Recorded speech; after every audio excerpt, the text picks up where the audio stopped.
That's the first time. But let me go ahead and give you this definition we're going to throw out there for, if you will, codependence or caretaking. That's the word we like to use. And that is a learned pattern of putting the needs of others above the needs of yourself, your own needs. Right. Okay? Putting the needs of others above. Ahead of your own needs. And when we see this idea that there is this person out there that's a caretaker, what we have is a person that's typically drained. They're sucked dry. They're always giving of themselves so free. Right. You ever hear this expression, that person would give the shirt off their back? You ever hear that? Yeah, I have. Yeah. And this idea that I will do anything for you, that I love you so much, that I'll do anything I love for you to death. I love you to death, baby. That I'm going to put your needs above myself. But in a codependent relationship, in a caretaking relationship, your partner is spiraling down. They're not doing good. It's a black hole. They're spending more money than they're making. They're being irresponsible. Things aren't going well, and yet there you are providing that. So why do caretakers do this? Well, they believe it's love. They believe that they should be there for the needs of those around them when they're needed. Right. Maybe they were mentored as a child. We got a society right now. You hear parents say, "Take care of your brother. Watch out for your sister." We teach that. And then finally, I think nurturers, too, Yeah. learn that a little bit more than somebody that's not raised to nurture other people. And then finally, this idea that once you fall in love with someone, and if you get enmeshed emotionally, that their pain is also your sorrow. And there's this natural desire to sort of help them out. But the problem is that the patterns of problems that the other person are bringing to the table are brought about due to irresponsibility. So it sounds like with this enmeshed thing, that not only do I put your needs ahead of mine, but then I try to solve your problems. Yes, that's it. I'm going to help you. I'm going to help you solve your problems. And when you don't do it my way, the caretaker tends to beg, to plead, to cry, to try to give gifts. Call other people, convince them, whatever. But there's just a huge amount of energy that is trying to get them to fix the other person when actually the person that needs to be fixed is the caretaker themselves. Sure. Yeah. Okay. Characteristics of caretakers: they're always there for others. They're very generous with their time. Absolutely. They carry the burdens. They seldom think of themselves or their own needs. And if you will, there's this backdrop, which is everybody knows who they are because they are so easy to take advantage of. Yeah, I'm not sure that they always look at them that way, but they always know you can. If you ever need anything, you go ask that person because it's true. They'll give it. They'll always be there for you, baby. Yeah. Now, not all caretakers operate the same way, so I'm going to give you some expressions, if you will, when we talk about rescuing and enabling. There's two big differences. 2 ways that we can do this caretaking thing. 2 ways that we can do it. And so when we enable, we are providing to that other person a lifestyle that they couldn't provide for themselves, when we enable them, okay? And so when we enable, we tend to do this thing that is not very healthy and it's not very good, but we're providing a means for someone to live at a higher level of lifestyle than what they could provide for themselves. And we tend to do that by lending money, giving them possessions. We had a lady call in last week, and if you remember, her son was in his mid-20s, still living at home, right? Going to school part-time, had no intentions of moving out, wasn't working, wasn't contributing to the household. And remember, she wrote into us and said, can you help us, please? Because tell him what he needs to do. And yet, I'd be living there, too, if I could live rent-free and go to school part-time and stay up all night and play Xbox.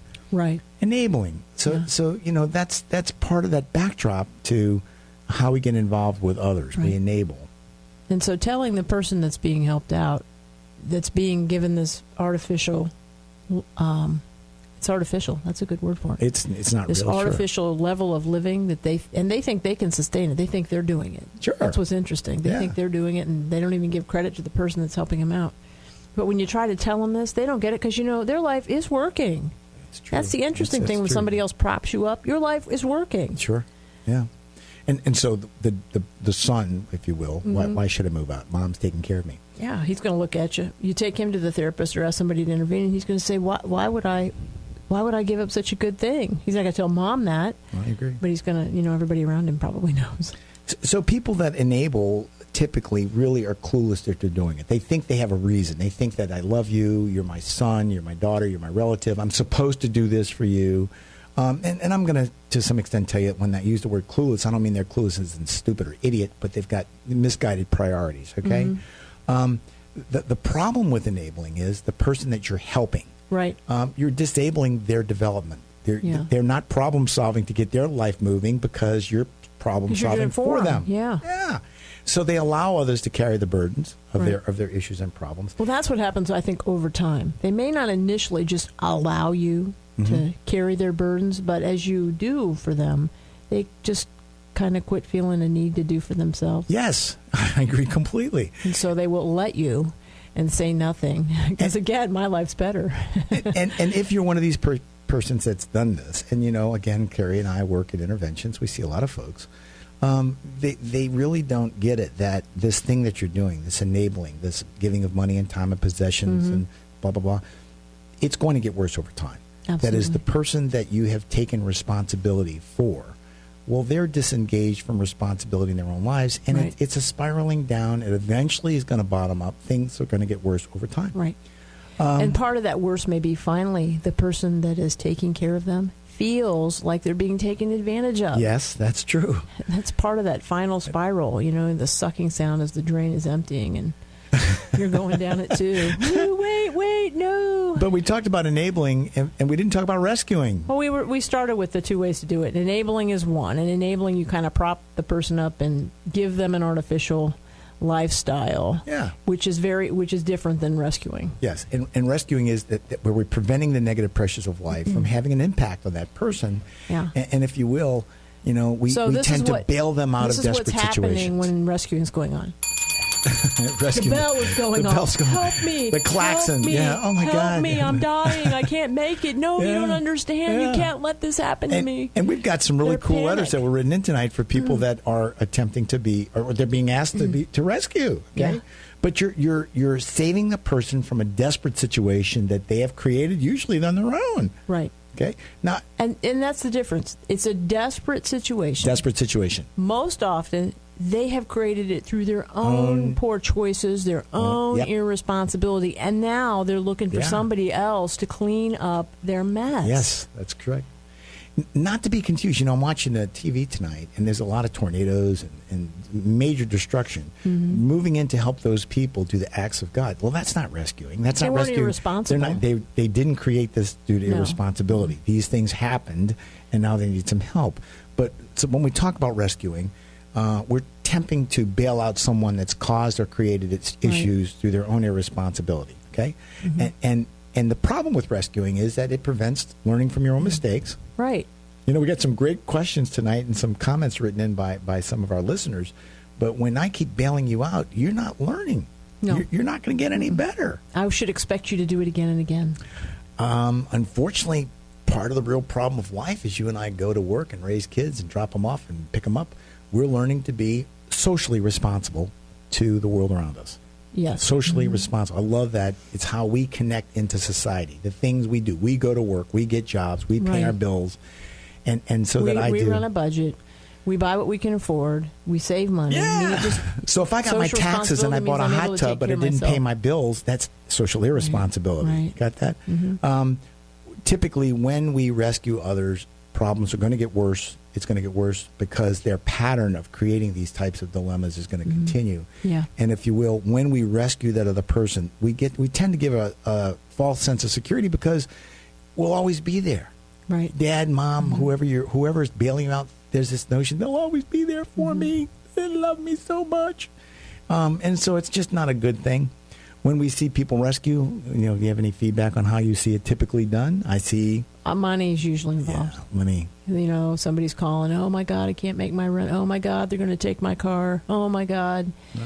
No. I can't graduate from school if I don't have $173 more and I need it in 10 minutes. Can you bring it? Take the hurt away, Dad. I can't do this. And so as we look at this idea about rescuing and enabling and in codependent relationships or caretaking relationships, we just want you to step back and understand that the characteristics that we look for tonight, we're going to be talking, has to do with caregiving.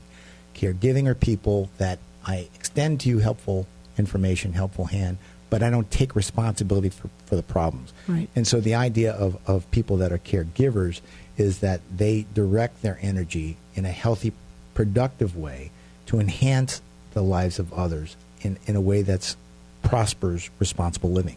That's what we're looking for. Okay. In every question we've got tonight, we're looking for how am I helping in a responsible way to work with you to solve these issues or these problems. So we're going to be taking a break here. When we come back, we've got a whole bunch of questions. Please don't forget, Dr. Paul's following us tonight. Dr. Paul Show. Dr. Paul Show.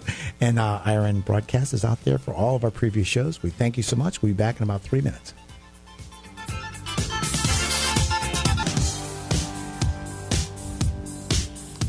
Hey, I'm Dr. Pilet. And I'm Karen Pilet, and welcome back to Soulmates to Soulmates. Before we left for the break, we were talking about caretakers and caregivers, and so I just want to recap the characteristics of those before we start moving into some questions. Sure, let's do that. When we look at caretakers take responsibility for others. They put themselves as a provider lots of times. Mm-hmm. They tend to promote the helplessness of the person that they are helping. So when they bail them out, that person continues to be right. the broken wing, oh my God. Yep. Okay. They create dependency. The other person now becomes dependent on them to continue to meet their needs and to do the things for them that they've been doing. So the counter to that would be they're not promoting independence. Right. You're promoting people not living responsibly in society. Stay with me, I'll take care of you. Forever and ever, right. Dependence. They violate, their own norms of being in an emotionally healthy family. Okay. And when they violate that, what would that be? Can you give me an example? They violate their role for whoever they are, whether they're the parent or whether they're the partner, or whether I've been the provider or I am the my role as a mom, mm-hmm. my role as a wife. Yeah. Okay, I got I'm you. I'm out of my bounds or out of my lane. Sure, as some of my friends would say. Yeah. And then caretakers feel guilty when they say no, or they try to set up appropriate boundaries, at least initially, because they're so used to doing for other people that it feels funny. Yeah, that emotional bond is there, mm-hmm. and they see the other person hurting, and when mm-hmm. they see the other person hurting, they feel bad about it. Right. And then they feel like they should be helping. Right. Okay, so if we contrast this then and we look at caregivers, mm-hmm. caregivers will assist. They will assist others in responsible ways. You know what I like? I like when I heard this, they walk the walk with you. Mm-hmm. They don't carry you. Right. See, that's walk the walk with you. Right. I will be there for you in responsible ways, but I will not do it for you. Mm-hmm. They do exercise appropriate roles, so I don't lose sight that I am your parent here, and that my job as a parent is to make it so that you learn to live in society independently, Sure. or that I am your partner here, and that I am not responsible for your education or your career choice or the other choices that in your life you have to make for your own goals and motivations. Yeah, I can see that. Caregivers remove themselves as a victim. I know I have a victim because they're always telling me about how unfair it is, and I'm so hurt, and you did this to me, and oh my God, and you start to say, wait a second, aren't you the one that lent them the money? I mean, how can you be a victim unless you work towards being a victim? Caregivers aren't a victim because they never stepped out of that inappropriate role. Yeah, mm-hmm. Good point. Caregivers solve their own problems. The mm-hmm. caregiver will solve the problems that are theirs, but they do not solve other people's problems. Mm-hmm. They will help in responsible ways. You just said this, they walk with others, but they don't carry them. And the caregivers have their own emotional identity. And we really haven't talked a lot about that. But a caregiver, when you ask them how their life is going, has a life, and they'll tell you about it. And a caretaker, when you ask them how life is going, doesn't have a life, and they tell you about all the people in their life they're helping and taking care of, or that have disappointed what they've done, them, and why they can't sleep and they can't eat. And if you only knew what good person they were. So they really look very different, and it has to do with how they're making choices about living their own life and living with the people around them. And as I contrast that, it's interesting that as we work with people to try to get them to shift to being self-centered, mm-hmm. centering yourself, how hard it is to quit giving to those needy people that are sucking them dry, because it's become such a pattern of life. Right. That's all they think about. That's all that they focus on. If you'll just be the person I know you can be and not the person you are, oh my God, life will be so much better. That's right. And yet we see this, and it's so hard for them to stop. It is. Start taking care of yourself and mm-hmm. stop taking care of others. But as we mentioned when we brought this up at the beginning, it's learned. These behaviors, these patterns are learned. So if you've got something in your life that's not working, you can learn to do something new.